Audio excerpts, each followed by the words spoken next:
that's literally what I did. I did that in Norway. I called them out on podcasts, on national television interviews, and I went to the parliament and met with parliament members and respectfully said, listen, here's a statistic. Over 50% of the youth in Norway are afraid to openly share their political views with their peers. And you call yourselves a free country? I don't think so. To me, this sounds like Nazi Germany.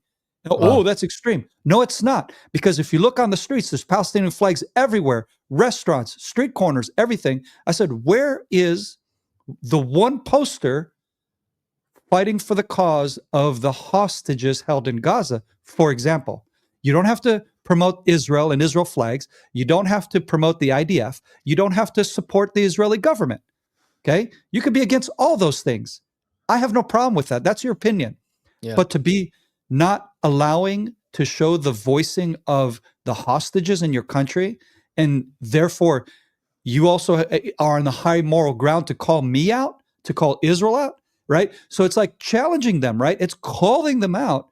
And the same in the US. I did the exact same in the US. I called out 60 Minutes on my interviews over there and said, when I landed in the States, they just released a 60-minute special on the war in Gaza. And I said, do you guys know who these experts were who were being interviewed? And they asked them, one of the big questions they asked was, well, when is the war in Gaza going to end? And the person being interviewed says, when Israel wants it to end. So then I just jumped on that and I went, great. I said, so I called out that idiot.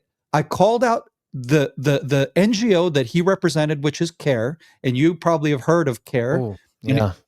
Right? So you know who CARE is. And so I'm educating the American public, like you said, with the American English and maybe more of a Southern style. And you see in the background the Texas thing, so in the hat, right? So I'm trying to represent my audience, who I see is the Midwest of America. And I'm saying, guys, do you know who CARE is? Do you know this? Do you know that? And I call them out and I expose them. It's as simple as that, right?